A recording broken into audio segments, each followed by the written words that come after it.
औज़ुबिल्लाहिमिनश्शैतानिर्रजीम बिस्मिल्लाहिर्रहमानिर्रहीम। अस्सलाम वालेकुम अज़ीज़ तलबा, उम्मीद है कि आप सब खैरियत से होंगे और आप जो है ना अपने तैयारी जो है वो बड़े अच्छे तरीके से कर रहे होंगे। तो आज की वीडियो में जो है वो लेसन नंबर 1 के जितने भी इंपॉर्टेंट पैराग्राफ है वो सारे मैं डिस्कस करने जा रहा हूँ। तो आप लोगों ने क्या करना है, अपनी नोटबुक्स उठा लेनी है और जिस तरह से मैं आपको ट्रांसलेशन समझाऊँगा आप लोगों ने वैसे जो है ना ट्रांसलेशन लिख लेनी है, ताकि जैसे ही आपके पेपर हो तो आपके लिए बहुत ज़्यादा आसानी रहे आपकी तैयारी में। ठीक है, तो सबसे पहले देखते हैं हमारे पास जो है पहला लेसन जो कि है हरकुलिस। ठीक है, तो उसमें जो इम्पॉर्टेंट पैराग्राफ हैं, तो सबसे पहला इम्पॉर्टेंट पैराग्राफ है, सबसे पहले हम उसको देख लेते हैं, उसको डिस्कस कर लेते हैं। ठीक है, उसके बाद जो है हम बाकी फिर देखते रहेंगे।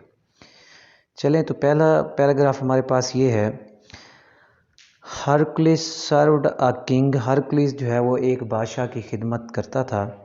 The king was afraid of him, और बादशाह जो है वो उससे डरा रहता था।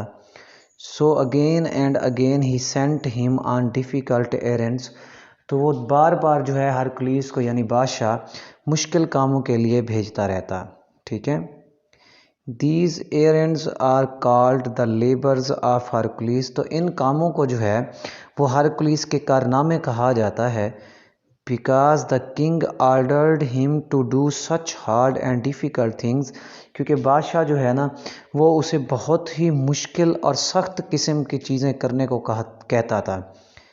हरकुलिस हैड 12 लेबर्स, तो हरकुलिस के 12 कारनामे हैं, यानी कि हरकुलिस ने जो है वो 12 कारनामे सर अंजाम दिए हैं। And this is the story of one of them, और ये उनमें से एक कारनामे की कहानी है। ठीक है, वैसे तो हरकुलिस जो है वो 100 कारनामों का हीरो कहलाता है, लेकिन जो उसके मेजर कारनामे थे वो 12 थे, तो उनमें से एक की कहानी जो है ना यहाँ पे बताई गई है।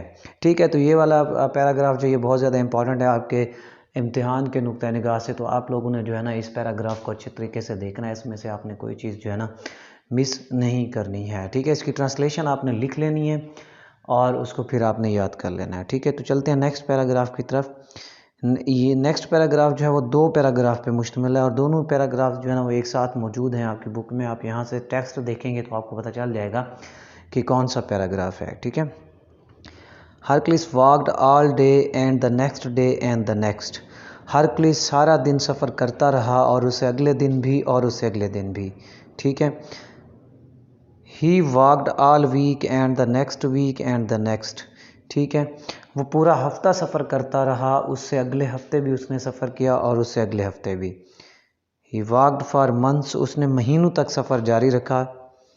ही past meadows and corn fields, वो अपने सफ़र के दौरान जो है he walked past meadows and corn fields, वो सफ़र करते हुए चरागाहों से, मकई के खेतों से, थ्रू फॉरेस्ट्स, जंगलात से, एंड ओपन कंट्रीज़, और खुली जगहों से, इन डेजर्ट, सहराओं में, एंड वेस्ट प्लेसेस, और वीरान जगहों में। ठीक है, से गुज़रा। तो वो कहता है वो सफ़र करते हुए चरागाहों से, मकाई के खेतों से, जंगलों से, खुली सहराओं और वीरान जगहों में, खुली जगहों से जो है ना वो गुज़रा। ठीक है, खुले जो मकामात थे उनमें से भी वो गुज़रा, यानी कि वीरान जगहों से गुज़रा और सहराओं में से वो होता हुआ अपने सफ़र को उसने क्या किया, जारी रखा। ठीक है, whenever he met anyone he asked, तो जब कभी भी वो किसी से मिलता तो वो यही सवाल करता था, where is the garden of the singing maidens, तो गुलूकारा दोशीज़ाओं का बाग कहाँ पे है। नो वन न्यू, कोई भी नहीं जानता था। And most people ran away, और अक्सर लोग जो है उसे देखकर भाग जाते थे, क्योंकि वो कद्दावर था और बहुत ज़्यादा लंबे कद का था, जिसकी वजह से जो है ना लोग उसे देख के द्यू समझते थे, कहते हैं ये बंदा नहीं, इतना लंबा बंदा नहीं हो सकता, ताकतवर भी, और जिसामत उसकी बहुत अच्छी थी तो ये देखकर लोग जो है ना वो ज़्यादा डर से भाग जाते थे। Hercules went on walking, Hercules ने अपना सफ़र जारी रखा। When he was hungry he hunted, जब उसे भूख लगती तो वो शिकार करता। When his club grew heavy he shifted it from one shoulder to another, तो जब उसे उसका डंडा जो है ना वो भारी महसूस होता तो वो उसे एक कंधे से उठाकर दूसरे कंधे पर मुंतकिल कर देता। When he was tired, जब वो थक जाता, he remembered that he was the hero of 100 adventures, जब वो थक जाता, उसकी बस हो जाती, वो कहता अब बस है, अब नहीं होता, तो वो ये बात याद रखता था अपने आप को जो है ना वो हौसला अफजाई अपनी करने के लिए कि वो जो है ना वो सैकड़ों कारनामों का जो है फाते है। ठीक है, जब वो थक जाता तो वो इस बात को याद करता कि वो सैकड़ों कारनामों का हीरो है, फाते है। ठीक है। At night he went to sleep by a fire rolled up in his lion skin.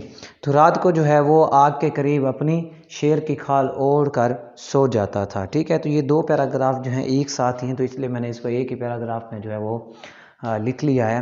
लेकिन आपने दोनों पैराग्राफ देखने हैं, यानी कि दोनों पैराग्राफ एक पैराग्राफ में है। तो ये इंपॉर्टेंट लाइंस हैं, इनको आपने जो है ना वो किसी भी सूरत में मिस नहीं करना है।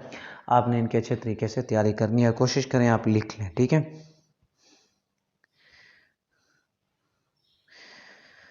अच्छा जी, नेक्स्ट पैराग्राफ है हमारे पास। For days and weeks and months Hercules walked east. ठीक है।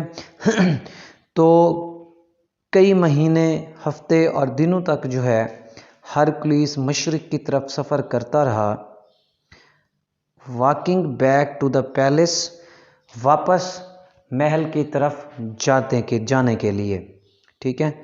वैन ही रीच्ड इट, जब वो वहाँ पहुँच गया यानी महल में पहुँच गया, the king was not at all pleased to see him. तो बादशाह उसे देखकर बिल्कुल भी खुश ना हुआ। For he had never expected to find the singing maidens, क्योंकि उसने कभी भी तवक्को नहीं की थी कि हरकुलिस जो है वो गुलकारा दोशीज़ाओं के गब्बाक को ढूंढ लेगा। The king was astonished to see the golden apples, बादशाह सुनहरी सेबों को देखकर भी हैरान था। ठीक है। When he heard that Hercules had actually held up the sky for Atlas, तो जब उसने ये बात सुनी कि हकीकत में हरकुलिस ने जो है वो अटलस के लिए आसमान को भी थामा है, the king was so terrified that he gave the apples to Hercules, तो वो बादशाह इतना डर गया कि उसने ये सेब जो हैं वो हरकुलिस को दे दिए। And shut himself up in the palace, और ख़ुद को जो है ना वो अपने आप को जो है उसने क्या है महल में बंद कर दिया, यानी कि हरकुलिस के डर से उसने क्या किया, अपने आप को महल में जी भी बंद कर दिया। Hercules had won the golden apples, Hercules जो है वो सुनहरी सेब भी जीत चुका था, यानी कि उसने क्या किया था, उसने अपना कारनामा भी सर अंजाम दिया है और वो जो सोने के सेब थे वो भी उसने क्या है अपने पास रख लिए उसे, क्योंकि इनाम के तौर पर बादशाह ने दे दिए थे। Of all his adventures, this was the greatest, for he had shouldered the sky. उसके तमाम कारनामों में से ये सबसे अजीम कारनामा है, क्योंकि उसने क्या किया, आसमान को थामा। ठीक है, क्योंकि आसमान को थामना जो है वो कोई मामूली बात नहीं है, तो इसलिए जो है ना उसने कोशिश की। तो कहानी आपको पता है कि किस तरह बादशाह ने क्या कहा था कि हरकुलिस को 12 कारनामे पहले भी वो सर अंजाम दे चुका था इस बादशाह के लिए। उसने कहा जी मेरे लिए जो है ना सुनहरे सेब ले आओ। तो कुछ परियां हैं जो गाना गाती हैं उनके बाग में से, तो वो जाता है और वहाँ उसे अटलस मिलता है। अटलस जो है एक मखलूक है जो आसमान को थामती है, तो कहानी में मिलती है ग्रीक मैथडोलॉजीज़ में, तो सॉरी ग्रीक मिथ्स में ये मिलती है। तो फिर क्या हुआ जी, वो कहता है अटलस, हरकुलिस उसे कहता है कि मैंने ऐसे ऐसे मैं इसलिए आया हूँ। तो अटलस कहता है मैं ले आता हूँ। वो कहता है वहाँ पे एक बाग, उस बाग के रखवाले के लिए एक अजदा भी है। तो अटलस कहता है वो परियां मेरी दोस्त हैं, तो तुम परेशान ना हो, मैं ले आऊँगा, लेकिन तुम्हें जो है ना वो मेरी जगह पे आसमान थामना पड़ेगा। जब वो सेब लेके आता है तो कहता है कि अब मैं खुद ही पैलेस जा रहा हूँ और तुम इस आसमान को थामे रखो। लेकिन चालाकी से जो है ना हरकुलिस उससे सेब ले लेता है और वापस जब बादशाह के पास आता है तो फिर आपने ये कहानी जो है ना ये सुन लिया। ठीक है, तो इसे आप लिख लें, दुआओं में याद रखिएगा। अल्लाह हाफिज़।